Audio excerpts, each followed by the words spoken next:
السلام عليكم ورحمة الله وبركاته، ازيكم يا شباب؟ عاملين ايه؟ يا رب تكونوا دايما بخير. ثانوية عامة 2024. أول حاجة والله معلش بقالي فترة ما نزلتش فيديو، بس كان ضغط الامتحانات وضغط الفاينل، انت عارف الفترة دي. طيب تاني حاجة بقى خلينا نتكلم دلوقتي عليك انت. انت دلوقتي يا معلم خلاص خلصت الامتحانات اللي ما بتنضافش للمجموع، ودلوقتي انت المفروض كل واحد فيكم راح اللجنة بتاعته وعرف المكان وشاف البابل شيت وتعامل معاه. يعني انت دلوقتي خلاص المفروض هيبة لجنة ثانوية عامة المفروض بدأت تقل شوية، لان انت خلاص دخلت في الموضوع ودخلت فعلا في الجد، ورحت اللجنة ومسكت البابل شيت اللي هتحل فيه والكلام ده كله. طيب اول حاجه، انت مهما ببص حتى لو عملت ايه في امتحانات المواد اللي ما بتنضافش للمجموع، ما تحطهوش دلوقتي في دماغك ما تفكرش فيه، خلاص اللي عملته عملته. امتحانات المواد اللي ما بتنضافش دي اللهم الا اللي انت تروح اللجنه وتعرف المكان بتاعك وتتعامل مع ورقه البابل شيت، لان انت دي اول مره تتعامل معاها، غير كده ما تفكرش. طيب تاني حاجه بقى بالنسبه للمهم، انت دلوقتي هتمتحن المواد اللي بتنضاف خلاص، العربي او الامتحان العربي بعد العيد. طب الفترة دلوقتي دي اللي هي ليالي الامتحانات، ليالي امتحان العربي، انت المفروض بتعمل ايه علشان الفترة ما تعديش وانت ما عملتش اي حاجة فيها؟ انت دلوقتي لازم تبقى مرتب جدول كده معين، مرتب فيه الفروع بتاعة العربي بتاعتك. انت دلوقتي عندك في العربي كام فرع؟ لازم تبقى حاططهم قدام عينك في ورقة كده، وعارف انت ايه مذاكره حلو، وايه اللي فيه دروس انت مش عارفها، او الجزء ده تقيل. لازم تبقى محدد الاجزاء اللي انا بقول لك عليها دي. ليه؟ لان انت دلوقتي وانت بتذاكر العربي، لو في فرع انت مذاكره قبل كده او فرع سهل بالنسبة لك، فانت الاحسن ليك اللي انت تذاكره لوحدك. طب بالنسبه بقى لو كان في فرع تقيل، فانت ده تقوم سامع له فيديو مراجعه من الفيديوهات اللي على اليوتيوب وبعدين تقوم تذاكره. مهم جدا الناس ما تسمعش المراجعه اللي على اليوتيوب، فيديوهات المراجعه اللي على اليوتيوب بس، وما تذاكرش مع نفسها. انت كده تقريبا يعني انت مثلا هتبقى داخل ب 50% من العربي. فانت ما تسمعش بس الفيديوهات المراجعه وما تذاكرش مع نفسك، لا ده انت هتسمع فيديو المراجعه بتاع الحته اللي انت مش عارفها، او الحته اللي هي حاسس انها تقيله، وتذاكرها كمان مع نفسك. طيب يبقى اول نقطه اهي، وركز في النقطه دي، اللي انت ما تسمعش كل فيديوهات المراجعه، حتى لو الجزء ده الجزء اللي انت عارفه وانت حاسس ان الدنيا سهله فيه، ما تسمعلوش فيديو علشان الوقت بتاعك، عشان ما تعطلش نفسك بس مش اكتر. تاني نقطة مهمة جدا، بلاش تسمع لأكتر من مدرس. في مدرسين كتير منزلين مراجعة بتاعتهم على اليوتيوب، فأنت ما تسمعش لكل المدرسين، لا أنت شوف مدرس واحد واسمع منه.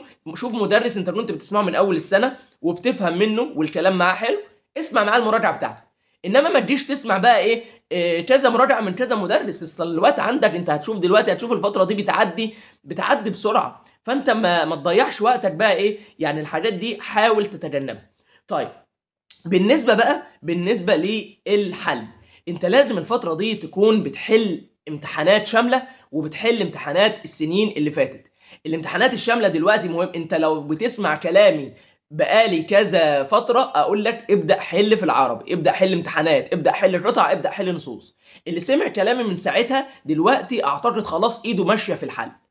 الفترة دي لازم تحل امتحانات شاملة، ما تجيش في العربي تراجع اللي انت هتراجع لي الدروس والفروع وما تحلش وتروح تحل في الامتحان. غلط كبير. لازم تحل الفترة دي امتحانات شاملة وامتحانات السنين السابقة، وتعرف كمان شوف هو بيحط الامتحانات ازاي، وشوف نفسك لما تيجي مثلا تحل امتحان 2023 الامتحان اللي فات، شوف نفسك هتعمل ايه الاسئلة اللي هتقف قدامك والكلام ده كله. بالنسبة بقى للنوم، النوم دلوقتي مهم جدا اللي انت تظبط نومك. في ناس كانت مذاكرتها طول السنة اللي انت بتقعد مثلا لحد الساعة 3 بالليل تذاكر، فترة الليل دي هي المذاكرة بتاعتها.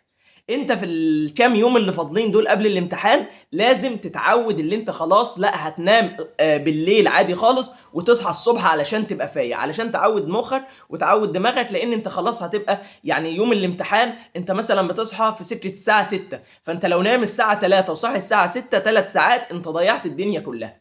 فلازم تظبط نومك دلوقتي بحيث ان انت فترة الليل تنام لك 6 7 ساعات وتصحى الصبح تذاكر. لازم تعود نفسك الفترة دي على نظام النوم الجديد. بالنسبة بقى لليلة الامتحان، ليلة الامتحان دي كفيلة انها تضيع اللي انت عملته كله طول السنة.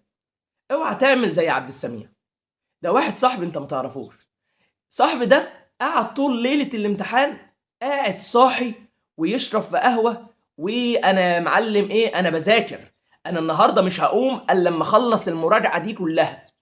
وفعلا تناه سهران طول ليله الامتحان وينام له ساعتين. اول حاجه كان ظابط المنبه ما كانش هيصحى يروح الامتحان، بس ربنا كرم وصحي وراح. كان المراقب كل شويه بيصحيه في اللجنه، قوم يا ابني الامتحان بتاعك.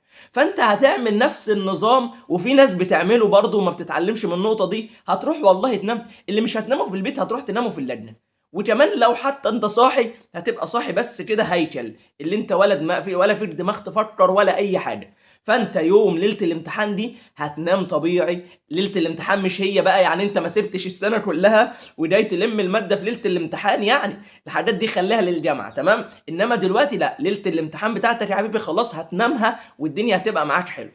فالموضوع ده مهم جدا، وناس كتير والله بتعمله، اللي هي تسهر الليله ديت على امل انها تلم اكبر قدر والدنيا بتبوظ والله. طيب ده بالنسبه للكلام اللي كنت هقوله لك في الفيديو ده. ان شاء الله بقى الفيديو الجاي هيبقى مهم جدا جدا، هقول لك فيه، هكلمك فيه عن وضعك جوه اللجنه والمفروض تعمل ايه، وانت في قلب امتحان العربي تعمل ايه. فالفيديو الجاي مهم جدا. فلو لسه اول مره تشوفني فياريت تعمل سبسكرايب للقناه علشان تستفيد بكل الفيديوهات الجايه ان شاء الله. وبكده نكون خلصنا الفيديو، يا رب تكونوا استفدتوا. اشوفكم الفيديو الجاي.